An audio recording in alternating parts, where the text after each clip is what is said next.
Pokok bahasan kita kali ini adalah gereja yang hidup di dunia.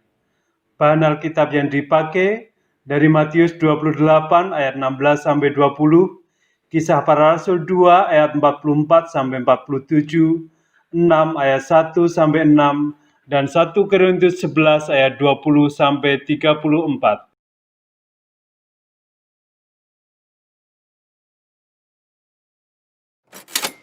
Bagaimana gereja hidup di dunia?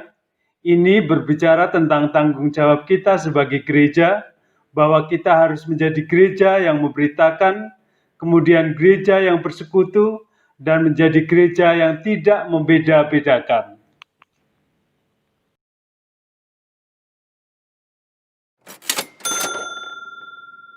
Baiklah, kita bahas satu persatu tentang gereja hidup di dunia. Yang pertama adalah gereja yang memberitakan. Kata memberitakan berasal dari bahasa Yunani yaitu kerigma, artinya pengumuman. Seperti yang biasanya disampaikan oleh petugas kerajaan ketika menyampaikan berita-berita, karena saat itu belum ada surat kabar atau media massa lainnya. Alkitab menjadi sumber kerigma atau pemberitaan dalam gereja. Seperti yang dilakukan oleh Petrus ketika berkhotbah pada hari Pentakosta yang menjadi awal gereja terbentuk, di mana pada saat itu setelah Petrus menyampaikan pemberitaan tentang Yesus, ada sekitar 3.000 orang menjadi percaya dan memberi diri dibaptis. Petrus berkhotbah tentang kehidupan, kematian, dan kebangkitan Yesus. Nah, pada masa sekarang ini, topik-topik tentang khotbah di gereja selain tentang Yesus juga berisi khotbah pengajaran. Biasanya dikembangkan dari isu masa kini. Beberapa gereja mengacu pada leksionari atau daftar bacaan tetap yang dihubungkan dengan tahun gerejawi. Yang kedua, kita bicara tentang gereja yang bersekutu. Kata bersekutu dalam bahasa Yunani yaitu koinonia. Artinya adalah persekutuan, berbagi, dan hubungan erat. Gereja yang bersekutu kita bisa melihat contohnya dari gereja perdana atau gereja mula-mula, sehingga gereja perdana atau gereja mula-mula menjadi model atau contoh gereja yang bersekutu.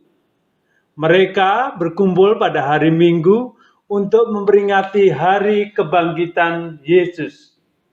Dan kemudian mereka menata peribadahan dengan tata ibadah yang disebut dengan liturgi, yang dalam bahasa asli berasal dari kata liturgia, yang berarti pelayanan.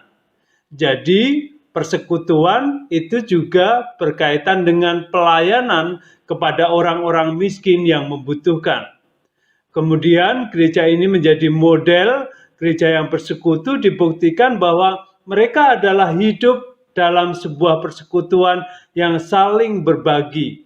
Bisa kita lihat dalam Kisah Para Rasul. Dan juga kemudian mereka mengadakan perjamuan kudus dan perjamuan kasih. Perjamuan kudus dan perjamuan kasih mengingatkan akan adanya hubungan yang baik kepada Tuhan, tetapi juga kepada sesama. Seperti Tuhan yang berbagi, maka perjamuan juga mengingatkan kita untuk saling berbagi. Yang ketiga adalah gereja yang tidak membeda-bedakan. Dalam kehidupan ini perbedaan adalah sesuatu yang pasti. Ada perbedaan jenis kelamin, ada kelas ekonomi, ada perbedaan suku, ada perbedaan agama, ada perbedaan ras, perbedaan warna kulit, antar golongan, dan sebagainya. Tetapi kasih Yesus Kristus yang mendamaikan kita semua, sehingga perbedaan bukan menjadi persoalan, tetapi justru perbedaan bisa untuk saling melengkapi dan menolong satu dengan yang lainnya. Gereja yang tidak membeda-bedakan ini bisa kita lihat dalam kehidupan Kristen perdana, di mana mereka memiliki kehidupan yang indah. Mereka tidak egois, melainkan membagi-bagikan harta mereka kepada semua orang dan hidup dengan secukupnya, sehingga setiap orang dapat hidup dengan cukup pula. Tidak mengherankan, maka mereka disukai semua orang, sehingga jemaat semakin bertambah dan banyak orang yang semakin percaya kepada Tuhan. Dalam Galatia 3 ayat 28 dikatakan bahwa dalam hal ini tidak ada orang Yahudi atau orang Yunani, tidak ada hamba atau orang merdeka, tidak ada laki-laki atau perempuan, karena semua adalah satu di dalam Kristus Yesus. Ayat ini bukan mau menyatakan bahwa tidak ada perbedaan, tetapi mau menjelaskan bahwa dalam perbedaan itu sesungguhnya di dalam Tuhan memiliki porsinya masing-masing untuk saling melengkapi. Ini adalah sebuah pernyataan yang luar biasa, sebab pada abad-abad pertama bahkan sampai abad 20 sekalipun kita masih sering menemukan pembeda-bedaan ini dalam masyarakat. Orang seringkali menghina dan melecehkan sesamanya berdasarkan perbedaan-perbedaan ras dan kelompok etnis. Padahal kita semua adalah manusia ciptaan Tuhan yang sama. Nah, pada masa kini, masihkah kita jumpai bagaimana masyarakat kita berlaku tidak adil hanya karena perbedaan yang ada?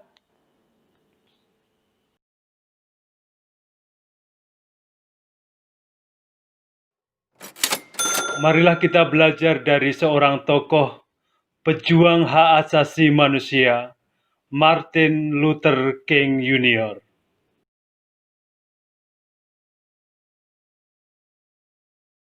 Tahukah kamu siapa itu Martin Luther King? Martin Luther King adalah seorang pendeta dan aktivis HAM di Amerika. Dia lahir di Georgia, Amerika Serikat. Dia dianggap sebagai pahlawan pencipta perdamaian oleh banyak orang di seluruh dunia. Ia mengikuti prinsip-prinsip Mahatma Gandhi yang melakukan perlawanan dengan menghindari kekerasan. Ia menyampaikan perlawanannya melalui sebuah pidato. Ia mengatakan bahwa mereka terbuai dalam keadaan yang terjadi dan tidak mampu mendobrak dominasi kekuasaan orang-orang kulit putih. Akibat aksinya menentang diskriminasi orang-orang kulit hitam, Martin Luther King pun dipenjarakan di penjara Birmingham. Saat di penjara, ia membuat sebuah surat yang menyatakan bahwa ia merasa dipanggil untuk menyuarakan suara kenabian terhadap ketidakadilan yang terjadi pada zamannya. Pada pawai berbarisnya ke Washington DC pada tanggal 28 Agustus 1963, membuatnya semakin terkenal. Ia dipuja dengan banyak gelar terhormat.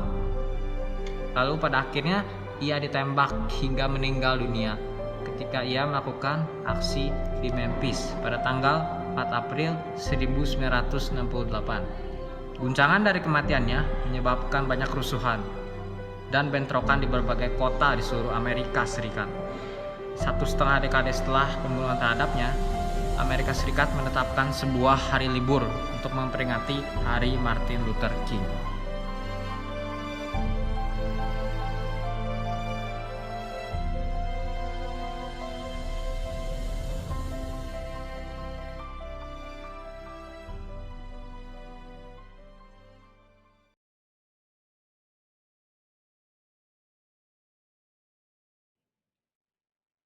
Tuhan, ajarlah agar kami rela melakukan kehendak-Mu, apapun yang mungkin terjadi.